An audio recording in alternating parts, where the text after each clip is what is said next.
Greetings and shalom. Hi, welcome to another episode of Health Talk with Lisa. I'm Lisa Thomas, your naturopathic practitioner, educator, and lifelong advocate for holistic living. And I'm so glad that you are tuning in today because we're diving into another topic that affects every one of us, whether we realize it or not. And it is dealing with the powerful connection between our mind and our body. So the question I have for you today is, have you ever felt physically drained after a stressful conversation with someone?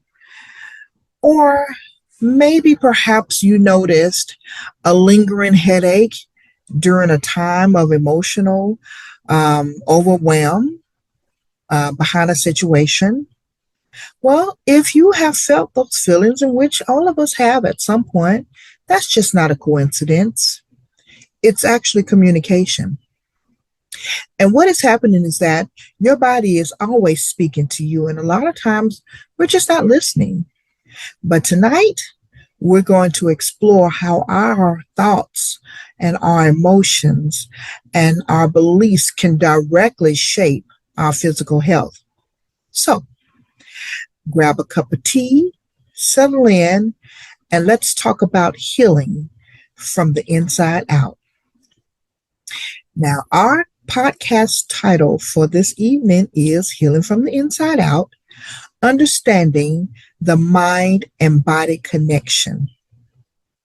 So, the mind and body connection is an idea that our thoughts, our feelings, and beliefs can directly influence our physical health. And it's not just a theory. It is a science-backed reality. And so when you are stressed, as I mentioned before in a previous recording, or you're anxious, or you're overwhelmed, your brain sends signals to your body that you're in danger. Even if there is no real physical threat, but this activates your sympathetic nervous system, which then controls your fight or flight response. So when that happens, this is what is happening to your body. As I mentioned before in another recording, your heart rate increases. So now it's going to cause your heart to pump more blood. Your breathing becomes more shallow. So now you're breathing a little bit faster, but now your breathing is more shallow. And so now you're trying to take in more oxygen more quickly. Then when it comes to the musculoskeletal region, your muscles are tightening because now it's preparing for you to either run or even fight. Then your digestive system, those processes begin to slow down. And some of you may have heard me say that before. And so because of that, now energy is now diverted somewhere else. And then I've mentioned in the recent past, your cortisol and then the adrenaline, which is a stress hormone, this now becomes flooded in your system. And this response is helpful in a crisis, but here it is. If you stay in this state of mind and this state too long, then it will begin to damage your body. So let's talk about the long-term effects. I want to expound on it a little bit more of the mental and the emotional strain. When it comes to the digestive issues, chronic stress can lead to conditions such as IBS, so irritable bowel syndrome, indigestion, ulcers. So some of you may have experienced some of these things. And your gut is lined with a network of neurons and often called your second brain. Okay? And so the emotional tension directly affects that. And then we have immune suppression. Now, ongoing stress weakens the immune system, making you more susceptible and more prone to infections. Ever wonder why you're sick or maybe sick often? Well, you're more prone to infections and being sick more often because the more you're stressed out, the more your immune system is suppressed. And then you get into a state to where you are slow to heal. None of this is good. So I want you to think about that. And then what if you're depressed? Then depression can also lower your immune response as well. So stress or even depression, none of which is good. And then muscle pain and tension. So now emotional stress often manifests itself as tightness in the neck. So that tightness in the neck can lead to now the headaches, of course, tightness in the shoulders or the back. So a lot of people carry a lot of their emotional stress and trauma in their body for years without even realizing it. And they carry it all here in their shoulders, in their neck, in their back, and they carry this for years. And they just think this is normal. This is not normal, family. Okay. Then what's in you have to come out of you. So now let's talk about skin conditions. People that undergo a lot of stress and anxiety, they and a lot of emotional dysregulation, it can start to cause conditions such as eczema, psoriasis, acne. And why? Due to this inflammation and all of the hormonal imbalances. You probably even never even thought to connect those together. Why do I have acne? Well, you can have acne maybe because of what you're putting inside of your system, okay? Such as a lot of high fat diet, highly saturated fat diets, a lot of acid, drinking a lot of soda, um, things of that nature, or putting the wrong chemicals onto your skin. But then stress and anxiety can do the same thing. Not drinking enough water, of course, can lead to this as well. But then when you're under a lot of stress, that can lead to inflammation and hormonal imbalances. So what's in you have to come out of you. And it will manifest itself and it will show up.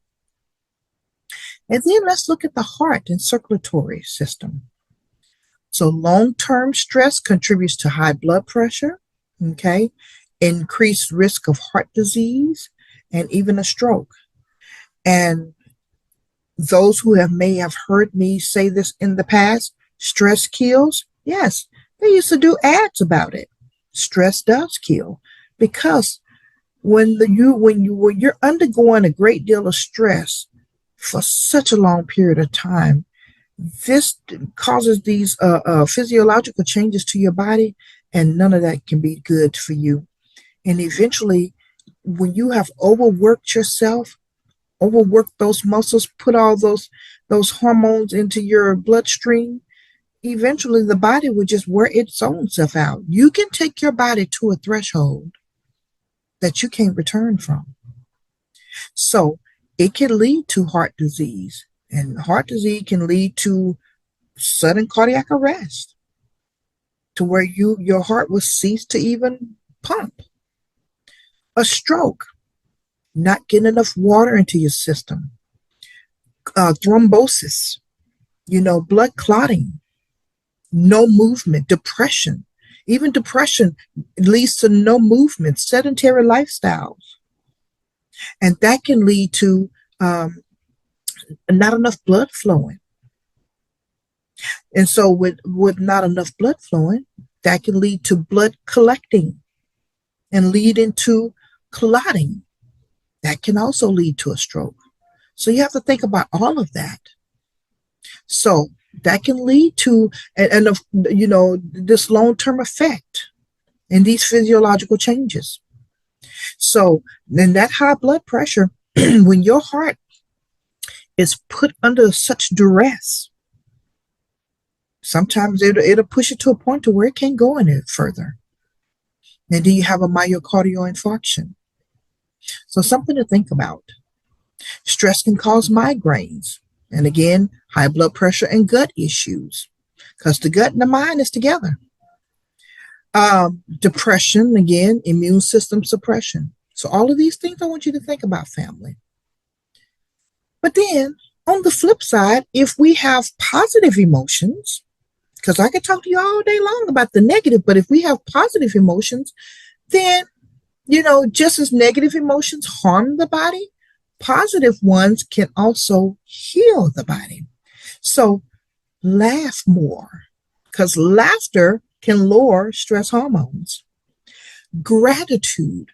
When you are practicing gratitude all day, every day, that improves, for one, it makes you happy. It makes you, be in a different mindset. It improves your sleep. It even improves your heart health. And then hope. If you are a person of hope, you are optimist, whereas not a pessimist, but an optimist. That enhances your recovery from surgery or even illness. And then having love in your heart. Having love in your heart. That, having that love and having love in relationships can boost immunity and longevity. So all of these things can, are positive effects, and positive emotions that can actually help heal you if practiced. Now, there are some holistic approaches that the individual, can use to strengthen the mind and the body link. Okay. You can practice mindfulness and meditation. So finding ways to calm the nervous system. Okay. Affirmations and visualizations, positive visualizations, those things can influence your healing. Doing the breath work, things that you can do to, practice breathing. I mentioned practice breathing in the last segment, and finding ways to calm yourself and to center the body. Listening to positive music, things that's going to help center you. I even mentioned before, just going outside and being outside and just being in nature. Those things can help.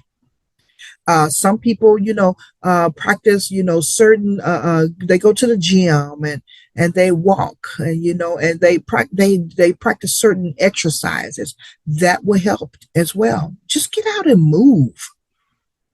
And then therapeutic practices. You may need to go seek help, counsel, writing, painting, doing energy work, doing something that's going to help you to change your focus and change your mindset and to take you from a negative situation and take the stressors away from you. Okay, because when the body is relaxed and in a calm state, then we call that the parasympathetic mode. And then at that point, it begins to repair and detoxify and to restore. And so at that point, that is the body's natural healing zone. Now, my personal and professional insight, I can recall in my years of being a practitioner and educator, I've seen firsthand how the mind and the body connection can be a missing piece in a person's healing journey. Because I've worked with so many patients who have had reoccurring migraines. I was a migraine sufferer for years. I can speak to myself on that one. I was a migraine sufferer for years because I had stressors around me. My work was stressful. My home life, taking care of family, that was stressful. But I learned how to balance that over the years. But working with patients and individuals, I saw where people were having these reoccurring migraines and digestive issues and even chronic fatigue and conditions that had been treated with medications, but not with the understanding. And that's what's important. And that's what I had to come to understand. And when we begin to explore the emotional health of an individual and looking at the stress levels, and the unresolved trauma, then the real healing begins. And I remember one patient, a woman in her late 30s, who came to me with persistent stomach pain. And we did the dietary work, okay? And we tested her sensitivities. But that wasn't until she opened up about the anxiety that she was dealing with, and she felt in her high pressure job, and the grief she'd been carrying with the loss, that she experienced. And then once she identified the real issues, the real stressors, then things begin to shift. And then she began to start journaling. She started practicing deep breathing and using simple herbal, nervines like lemon balm and passion flower. And not only did her stomach pain start to improve, but then she told me that she felt like she can breathe again because now she was unburdening herself. And now that mind and body connection was now in action. In the classroom, oh, I see it. I see it so often in the classroom. Students are always under pressure because they come with issues in their homes. They are stressed out about their jobs. They're stressed out about just making the mark in the classroom, and they have headaches. They're tired. They're fatigued. They have brain fog. And so often, it's not about the content that they're learning in the classroom. It's about the weight that they are carrying. Just trying to make things better in their life. But because they have all of these external factors that seem to be pressing against them, sometimes they just don't know how to balance. They don't have the balance. And so I have to always remind them that sometimes you just have to just step away from the book. Sometimes you have to just step away from some of the external stressors and then check within, check them. You know, identify what it is that is the root cause of their issues. And then be sure to hydrate, be sure that they're feeding their brain, be sure that they are getting enough sleep. And then be sure to check their emotions and understand them. Understand who they are, and then whatever the distractions are, identify what those are. See what they can do to modify things in their life. And then once they are able to see those areas where they can make changes, then you can see the light return back to their eyes. Because the body knows when they're being honest with it.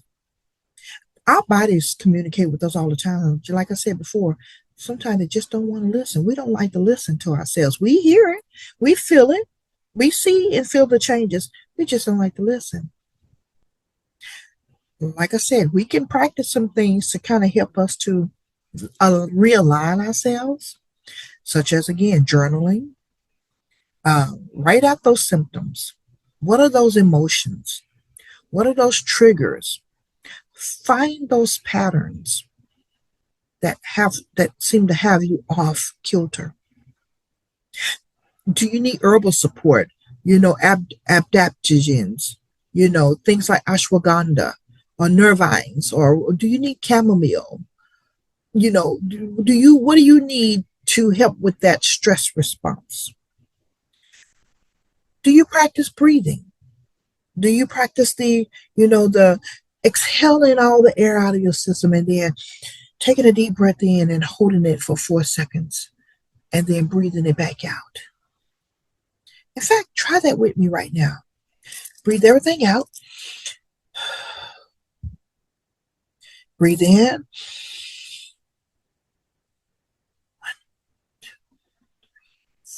Breathe out.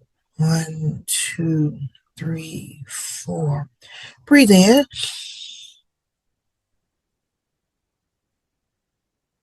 Breathe out.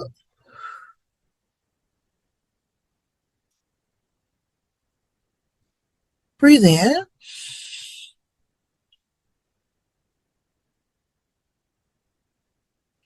Breathe out.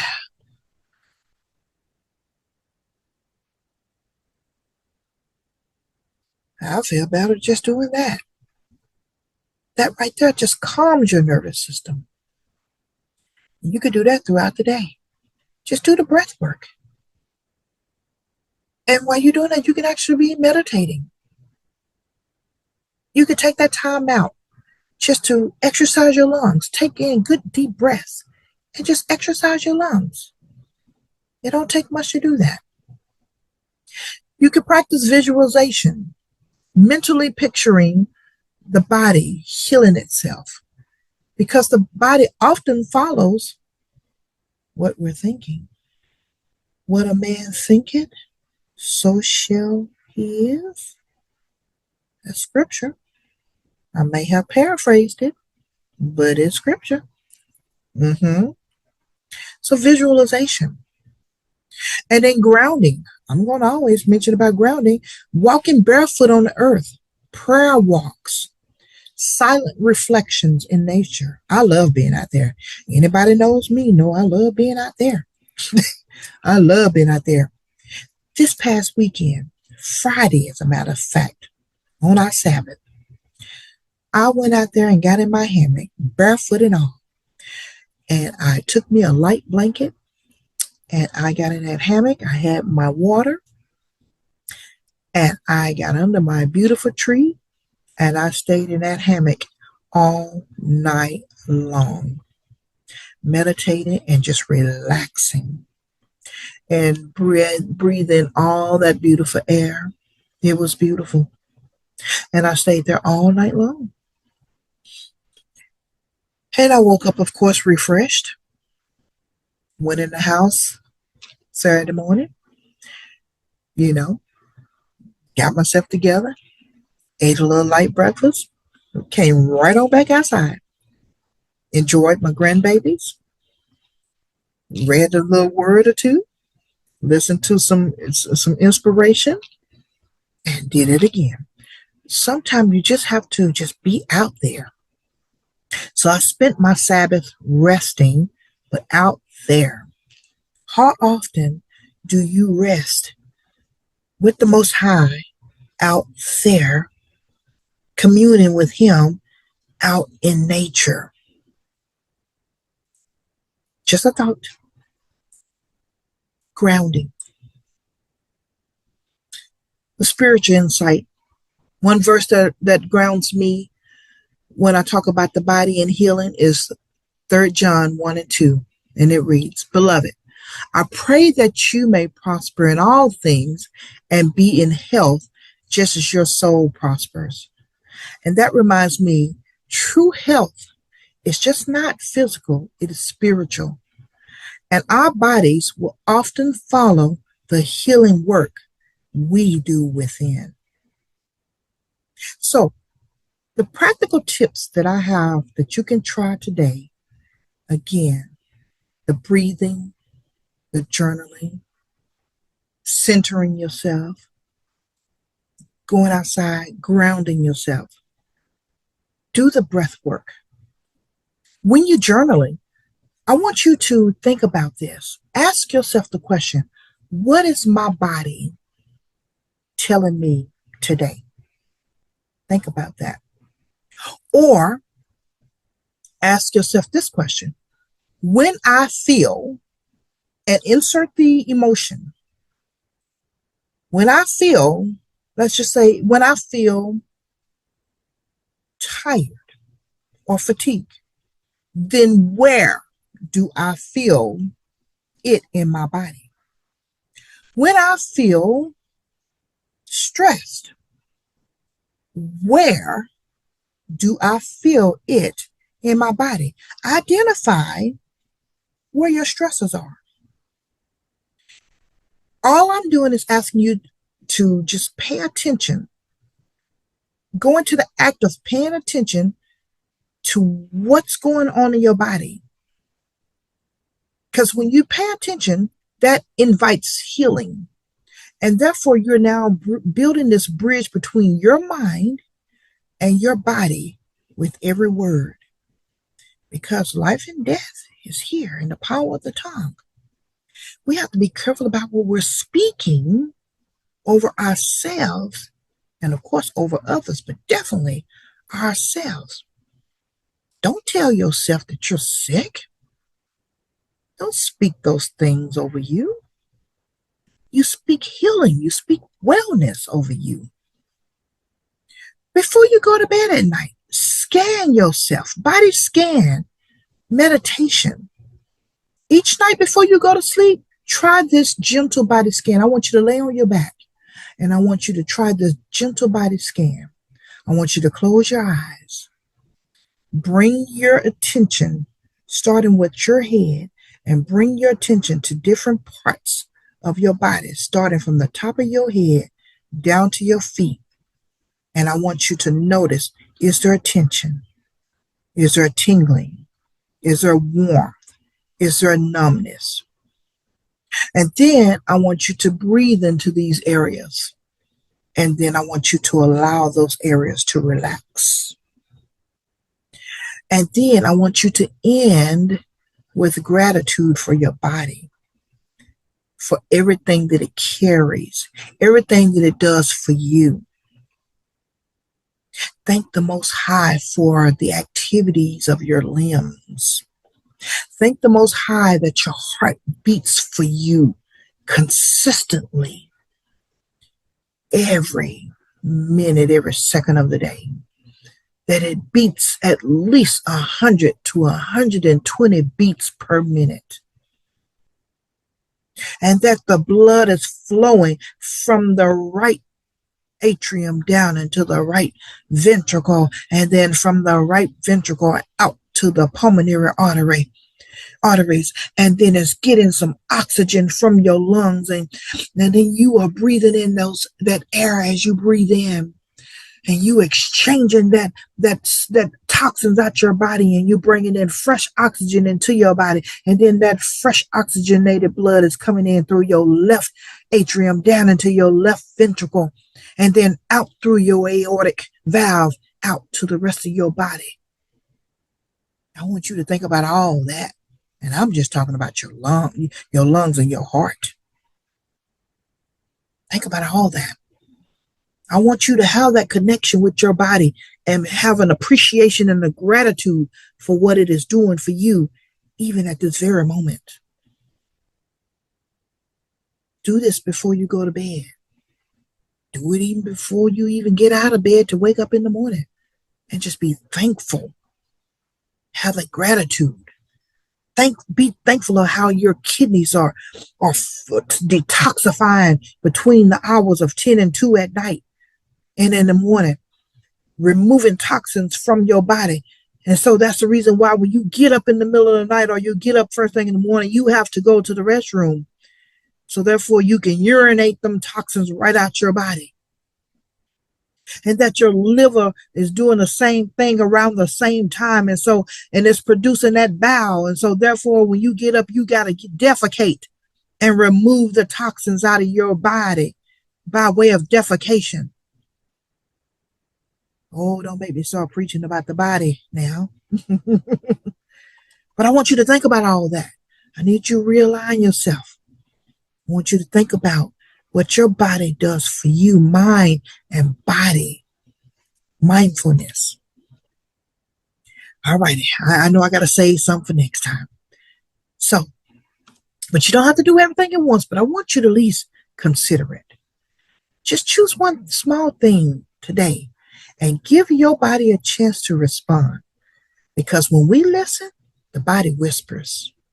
And when we ignore our body, it begins to shout. And you don't like it when it starts shouting. Because when your body starts to shout, it's just like when your spouse nags and nags and nags and you don't listen. And what happens when they stop nagging? They shut down. And when they shut down, it's all over. Same thing with your body. When your body shout, something's wrong, something's wrong, something's wrong, and you don't listen, after a while it shuts down. And then it's all over.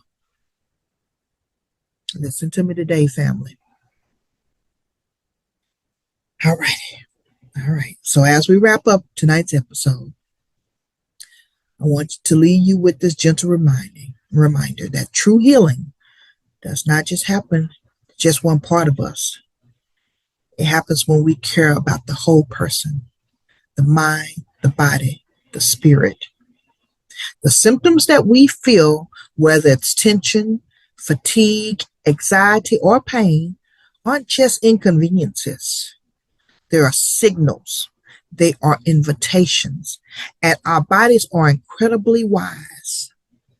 And when we slow down and just listen, we start to uncover not just what's wrong, but what's needed.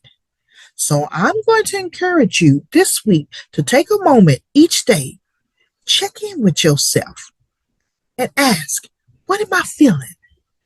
What does my body need? How can I honor what's coming up for me today? That awareness alone can begin the healing process. So, thank you. Thank you for joining me in this conversation. And if this episode resonated with you, I'd love for you to share it with someone who might need to hear it. And be sure to subscribe and follow, because in our next episode, we will be talking about sacred rest, how to truly rest in a world that won't slow down.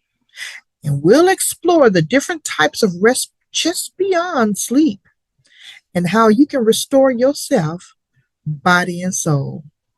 So until then, be kind to yourself.